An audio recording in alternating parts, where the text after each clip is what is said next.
Usted está en el radar en Blue Radio. Estos días que están terminando del año 2024 han estado marcados por el conflicto armado que sigue en el país afectando a miles de personas.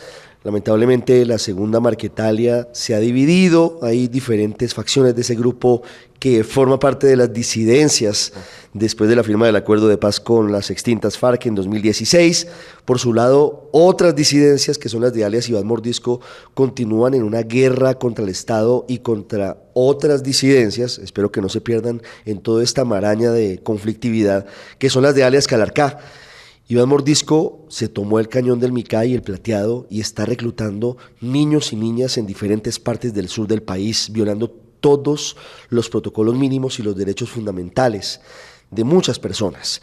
El ELN se mantiene en una supuesta mesa de negociaciones, pero también con una altísima conflictividad, secuestrando militares, asesinando militares, con un paro armado en Chocó. El panorama, como se ve, no es muy halagador en materia de paz total. Ese contexto nos sirve para hablar sobre algo que está sobre la mesa, que tiene que ver con el conflicto que ya terminó con las extintas FARC. Digo que terminó porque esos 12.000 o 14.000 hombres y mujeres ya dejaron las armas. Lo que ha venido después son grupos o que no firmaron el acuerdo o que reincidieron, pero son otra cosa. La Jurisdicción Especial de Paz es el tribunal de cierre para ese conflicto, para el conflicto entre las FARC y el Estado colombiano, y juzga y procesa fundamentalmente a los exintegrantes de las FARC y a los militares, fundamentalmente, de acuerdo con la regla. Y el presidente Gustavo Petro, en los últimos días, ha dicho que quiere que la JEP sea un tribunal de cierre de todo el conflicto, incluido todo lo que les acabo de contar y que está en desarrollo, sobre lo que no hay muchos avances, porque la verdad es que la paz total está sobre una bicicleta estática. Perdón por el contexto largo, pero era clave para entender por qué estamos hablando hoy en el radar con el nuevo presidente de la Jurisdicción Especial de Paz de la JEP, Alejandro Ramelli, que nos recibe muy amablemente en la sede de la jurisdicción. Doctor Ramelli, bienvenido, muchas gracias por estar con nosotros. Muy buenos días a usted y a toda su audiencia. En ese contexto tan complicado, ¿cómo está operando la JEP? Ese contexto difícil de conflictividad, siendo un tribunal de cierre de un conflicto que ya terminó, porque las FARC dejaron las armas en principio. Lo que vino después es otra cosa. Sí, gracias. Mira, lo primero que hay que decir es que obviamente como jurisdicción de paz lo que quisiéramos es que todos esos procesos funcionaran. O sea, que realmente los 8 conflictos armados de los cuales habla el 6CR, o pueden ser más incluso con toda esa cantidad de fracturas de disidencias, pues efectivamente terminar. Eso, digamos, como colombiano y como presidente de la jurisdicción es lo que todos desearíamos, ¿cierto?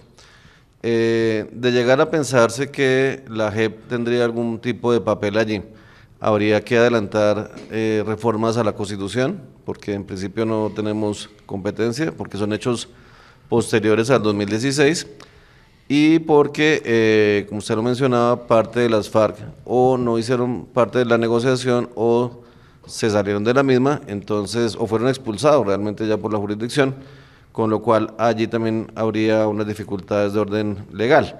Entonces, por supuesto que, digamos, estas enseñanzas, aprendizajes que se han venido realizando en la jurisdicción podrían servir de orientación a esos procesos, que realmente tampoco es que nosotros conozcamos en qué consiste como tal el proyecto. Se habla de un proyecto de ley, pero pues no lo conocemos. Entonces, pero por supuesto que los aprendizajes, las enseñanzas, las dificultades podrían servir, digamos, para nuevos procesos. Esa puerta para que la JEP sea un tribunal de cierre podría abrirse ¿de qué manera? Como lo plantea el presidente Petro, por ahora muy a mano alzada, muy en borrador. ¿Qué tendría que pasar? ¿Qué modificaciones de normas tendrían que hacerse? Sí, lo primero, así muy tentativamente uno diría, hay que modificar el acto legislativo 01 de 2017, porque es el que fija nuestras competencias. Igualmente en nuestra ley estatutaria. Entonces, es una reforma a la Constitución que trae 2 vueltas, eso demora casi un año. Hay que mirar también los tiempos y hay que mirar hasta dónde coinciden los tiempos de las negociaciones con los tiempos del Congreso. Es que una negociación de paz es como si usted se imagina 2 carriles o 2 ferrocarriles, que no siempre van en la misma velocidad. Por un lado va lo político, que es la negociación, y por el otro lado van los pasos, digamos, legales. Entonces, a veces no coinciden, otras veces sí coinciden, y esos tiempos son difíciles de sincronizar. Claro. Hipotéticamente, doctor Ramelli, si eso llegara a pasar, si la JEP se constituyera un tribunal, macro tribunal de cierre, si me permite la figura, de todo el conflicto armado, ¿qué necesitaría? ¿Podría hacerlo con lo que tiene hoy, con los recursos que hoy tiene, con el número de magistrados, de investigadores que tiene? No, sería imposible. Sería imposible porque nosotros, a duras penas, con lo que tenemos, estamos viéndonos con enormes dificultades para cumplir nuestro mandato. Entonces, si usted me dice que el número de comparecientes va a aumentar, el número de casos, el número de víctimas, pues indudablemente con lo que tenemos es manifiestamente insuficiente. Sí. ¿Y hay algún cálculo de cuántos recursos adicionales se necesitarían a mano alzada? Hablando de recursos financieros y hablando de personas que se necesitarían para poder cumplir con esa tarea. Sí, no, pues tiene que ser un cálculo muy, digamos, muy emborrador, porque si usted considera que el presupuesto, digamos, de la jurisdicción, que está para ese número elevado de comparecientes de FARC, los de Fuerza Pública, más los terceros, y usted va a incluir todas esas organizaciones, pues casi que habría que duplicar el presupuesto de la jurisdicción en su personal, es que no alcanzaríamos. Si a duras penas estamos alcanzando a cerrar los casos que tenemos. Imagínense si vienen comparecientes de diferentes organizaciones, con diferentes historias, con diferentes víctimas, eso requiere un equipo también de investigación muy sofisticado. Ahora, ¿la ventaja cuál sería? Viéndolo por el lado positivo.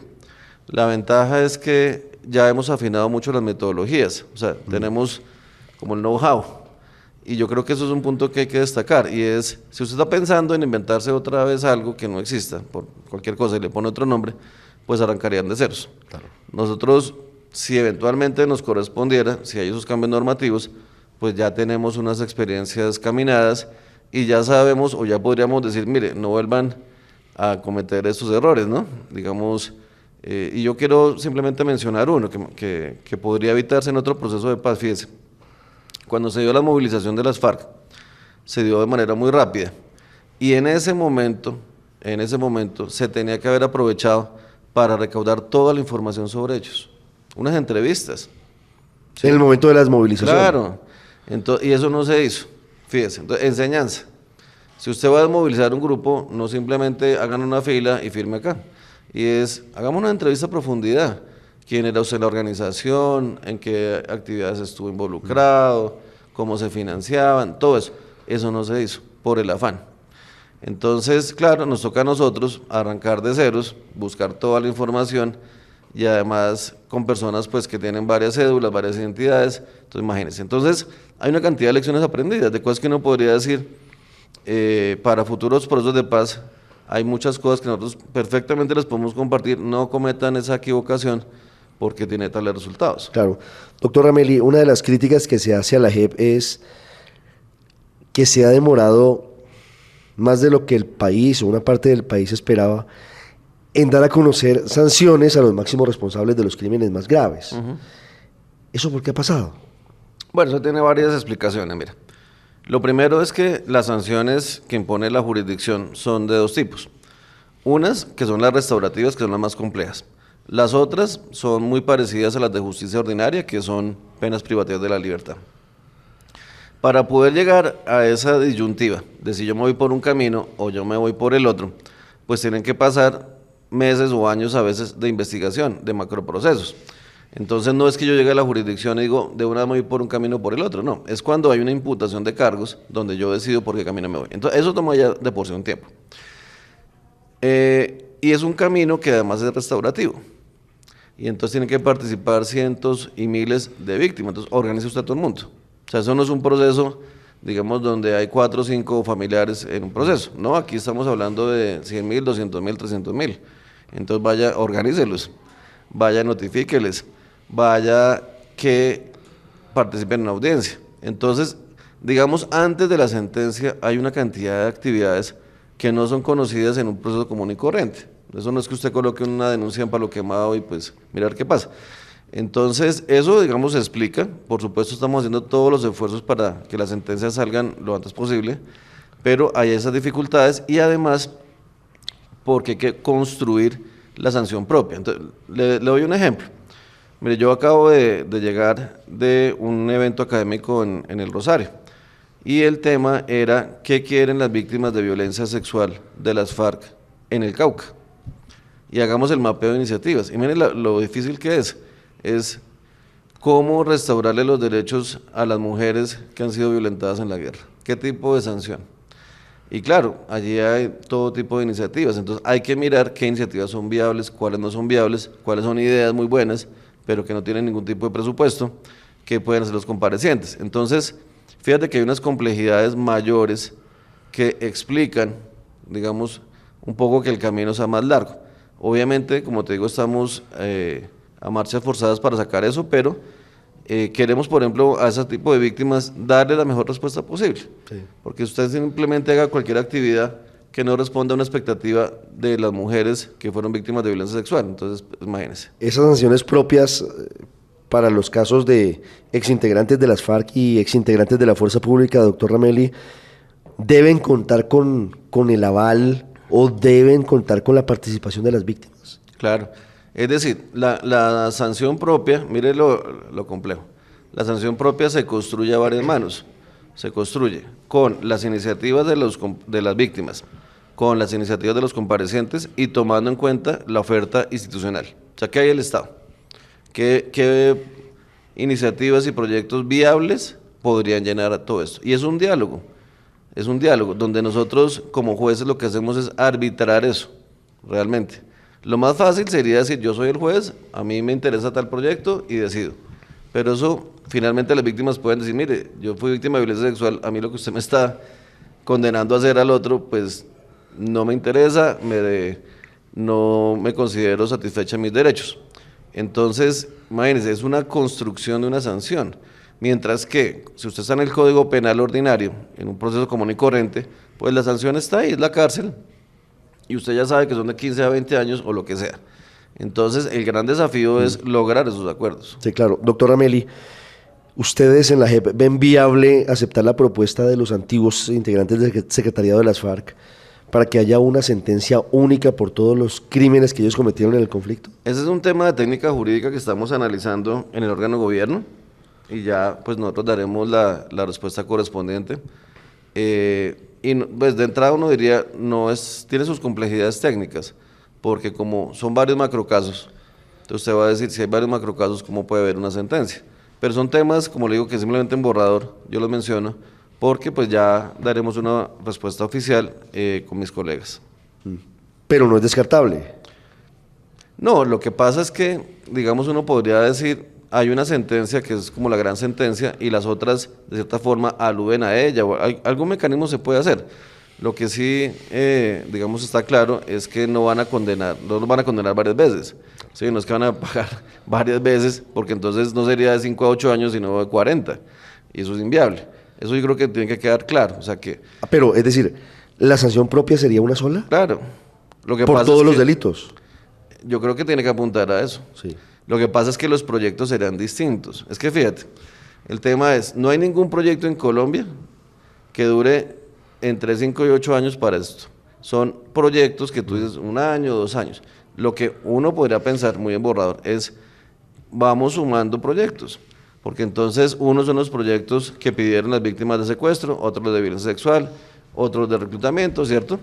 Entonces, pero lo que sí, digamos, hay claridad, es que no van a cumplir una sanción propia de 40 años. O sea, usted no le va sumando cada pena hasta que le dé 40 años. Eso no va a pasar, porque realmente lo que se acordó era una pena de 5 a 8 años por esos delitos. Entonces no hay una acumulación de penas. Lo que sí puede haber es una acumulación de proyectos, digámoslo así, que respondan a las víctimas de diferentes casos. Eso podría ser, pero es una respuesta, como te digo, muy en borrador. Claro.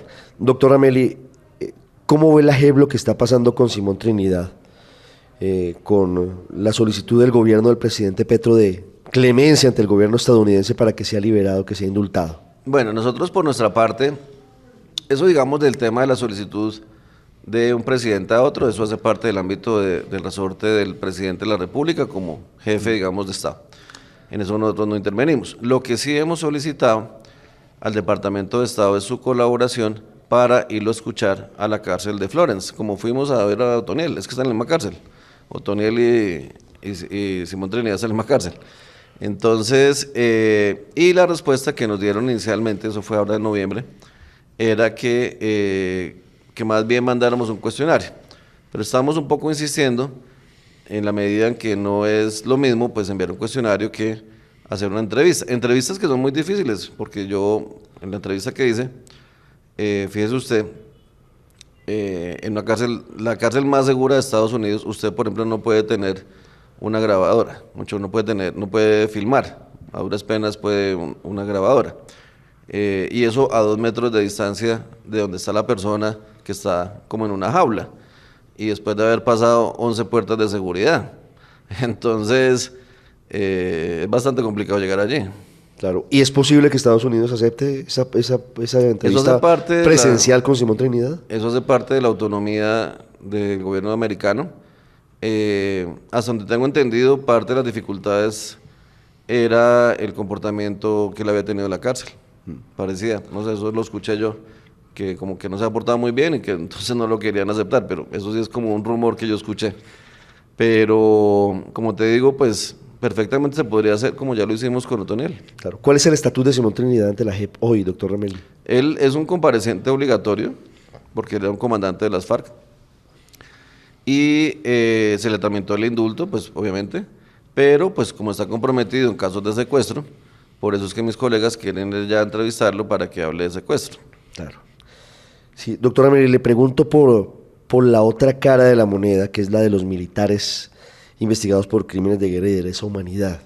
¿Cómo ve la JEP la polémica que se ha suscitado sobre la cifra de cuántos asesinatos hubo en el marco de las ejecuciones extrajudiciales? Ese famoso debate sobre los 6.402 víctimas. Sí, mira, el punto de partida de mi reflexión es que el tema de la cifra no nos debería centrar toda la atención, porque estamos hablando de crímenes de guerra, crímenes de lesa humanidad, y estamos hablando ante todo de personas. Entonces yo creo que el punto de partida tal vez de la discusión es, a mi juicio, el equivocado, porque más allá de que si son más, que si son menos, y si son menos, entonces menos grave. O sea, si usted imaginando no fueran 6.402, sino que fueran 500, ¿era menos grave? No, es igual de grave, así fuera uno. Entonces un poco la reflexión y la invitación que yo hago es cuál es, digamos, el interés en debatir que si es uno o si es más. Es que eso pasó y está documentado y están las audiencias y están las confesiones. Entonces, más bien, pongamos al país a pensar en por qué pasó. ¿Por qué pasó? ¿Por qué tanta gente participó? Es que mire, en ningún hecho de estos participó 2 o 3, participaron muchos porque es una acción coordinada. Es que en la fuerza pública, y lo digo por mi experiencia como correlator del caso 03, usted no puede hacer eso sin que su superior lo sepa. ¿Me explico? 2, 3, 4 soldados no pueden ir a hacer todo eso sin que los otros sepan qué están haciendo. Es que están controlados todo el tiempo. Entonces, yo creo que la invitación muy amablemente es a que hagamos esas reflexiones más bien como garantía de no repetición y dejemos un poco la obsesión con las cifras. Claro. Doctora Ramelli, sé que esta pregunta es reiterativa y puede ser un poco cliché, pero es clave. En su concepto como correlator del caso 03, ¿las ejecuciones extrajudiciales fueron política de Estado? Está dicho, y ya en varios autos lo hemos dicho, una política de facto. Y hay que entender el término. Una política de facto es algo que viene sucediendo. Entonces, y esa expresión política de facto, digamos, también la utilizamos en los autos de reclutamiento de menores y violencia sexual con las FARC. O sea, una cosa es una política formal, otra cosa es una política de facto. Entonces, te explico. Por ejemplo, con el caso de FARC. Con el caso de FARC, había una política de facto de reclutar. Una política de la organización de reclutar. Pero de facto, como no habían controles ni demás, se daban casos de menores de 15 años reclutados. Eso no era una orden, eso era una política de facto. O sea, eso pasaba porque no tomaban controles. Entonces yo creo que tenemos que entender digamos, qué es lo que estamos diciendo. Y era, si es un fenómeno que sucedió, eso está documentado, pasó por todo el país. Y cuando hablamos de una política de facto, estamos diciendo algo que sucedió de manera sistemática en muchas partes y que no se tomaron los controles debidos para que no sucediera. Doctor Ramelli, ¿por qué ha tardado tanto el proceso contra el general Mario Montoya, hablando de ejecuciones extrajudiciales?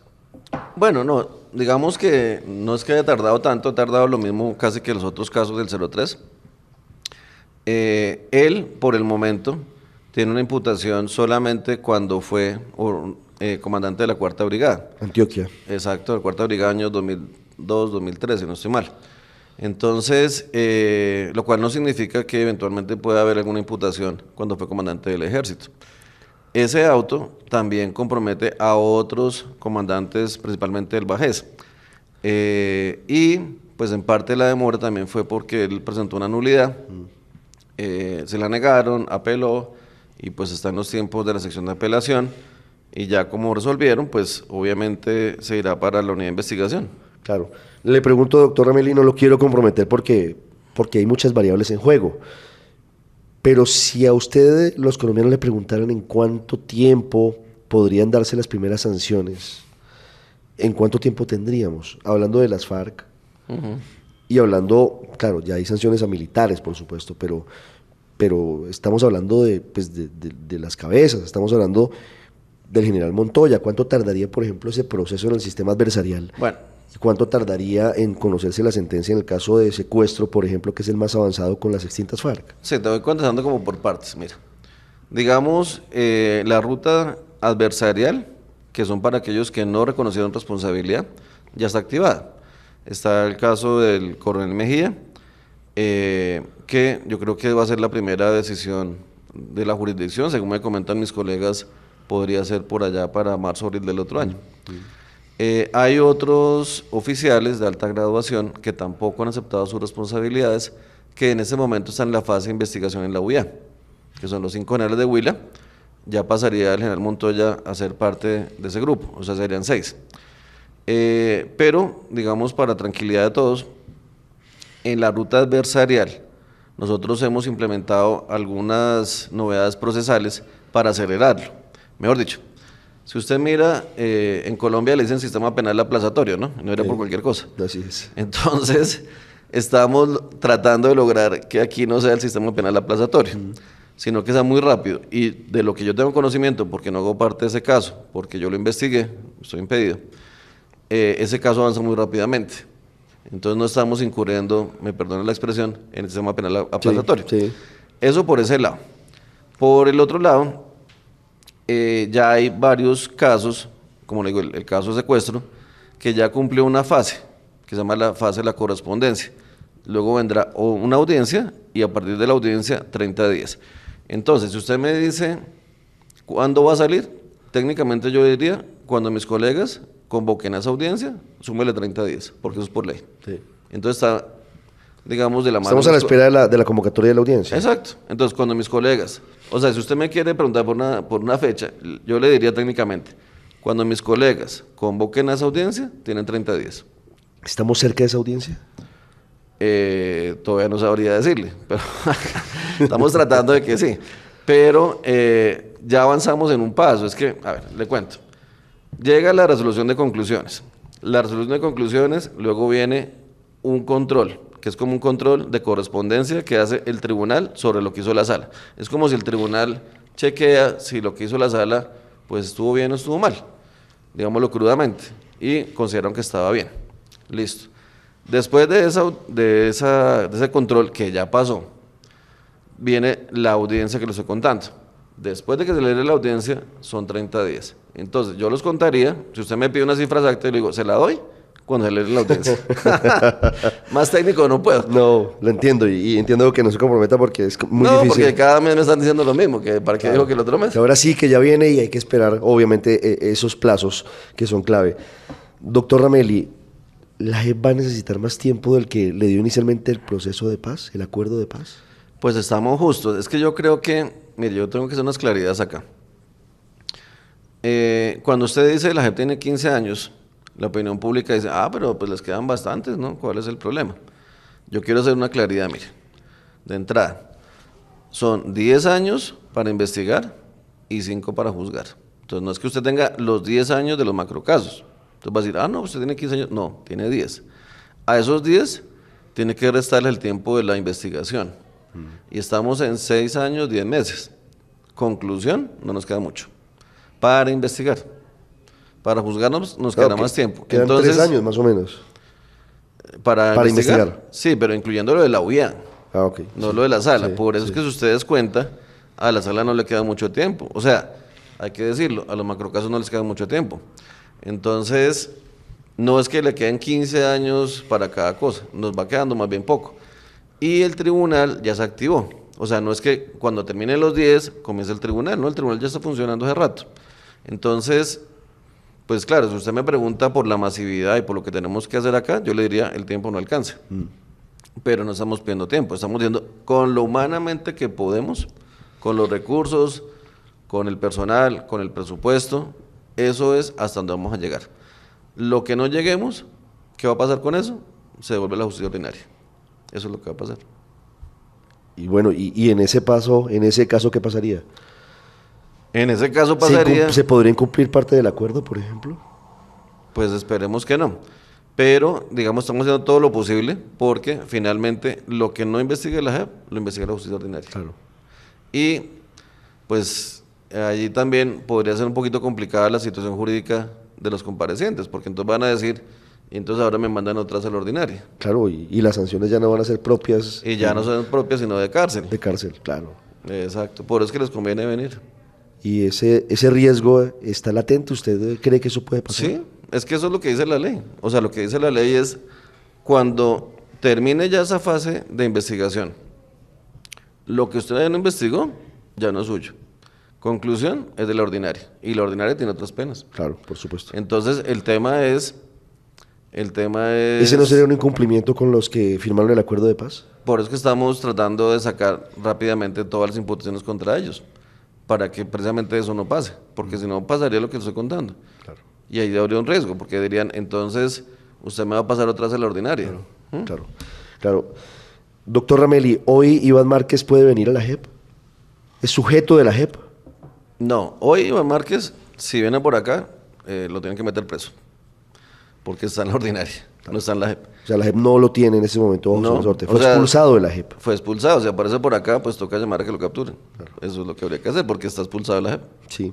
Mira, doctor Ramelli, le hago una última pregunta. ¿La JEP hoy se siente presionada, se siente bajo amenaza, en medio de lo que ha pasado desde diferentes sectores, propuestas incluso provenientes del gobierno nacional, que antes no eran que fuera un tribunal de cierre, sino que hubiese un tribunal por encima de la JEP, las críticas y los cuestionamientos que se han hecho incluso por parte del presidente de la República, pero también del otro lado, se han hecho críticas de sectores políticos que dicen que la JEP no ha sido imparcial y todo lo que sabemos, ¿la JEP siente hoy presiones adicionales, amenazas adicionales a su trabajo?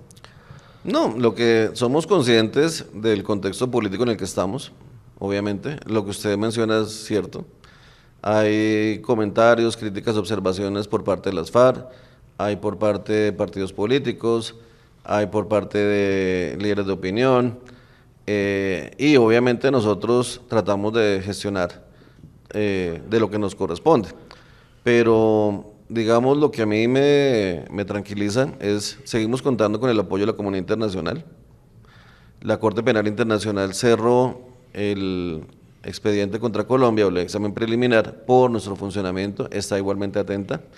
Entonces, yo creo que finalmente lo que hay que dar son resultados. Cuando usted da resultados, pues muchas de esas dudas, muchas de estas inquietudes se tienen que ir resolviendo. Y hemos dado resultados, entonces un poco también la invitación es evalúen nuestros resultados, más allá de las sentencias que van a venir. Pero yo creo que si el país hace esa reflexión de qué tanta verdad se logró, de qué tanto de que no sabíamos, sabemos ahora, de a quién estamos investigando y por qué delitos, pues yo creo que el análisis o el juicio de la historia no sería tan fuerte. Y hay otra cosa, y con eso termino, y es, desde hace un tiempo, conversando uno con la comunidad internacional y con académicos internacionales y con los embajadores y con todo el mundo, pues uno sí se siente un poco en un mundo esquizofrénico, porque dice uno, en Colombia toda esa cantidad de críticas y en el exterior los mejores elogios. Entonces dice uno, pues no entiendo, porque internacionalmente somos un modelo a seguir. Mire, nos acaban de invitar, para ponerle un ejemplo raro, a Etiopía, que yo no puedo ir, pero ir a algún colegio, a enseñarles en Etiopía cómo resolver los conflictos. Han venido los de Ucrania, han venido los de Palestina, o sea, han venido de todas partes. Oiga, ¿qué es lo que están haciendo ustedes? ¿Cómo están investigando la violencia sexual? Y entonces hay un gran interés de la comunidad internacional, pero uno está acá y pareciera pues que es en otro mundo, ¿no? O sea, muy duras las críticas internas y muchos halagos internacionales. Entonces, pues no entiende uno realmente qué es lo que pasa, ¿no? Magistrado Alejandro Arremelí, muchísimas gracias por haber Gracias, estado con nosotros en el Ricardo, radar. a ti y a tu audiencia. Usted está en el radar en Blue Radio.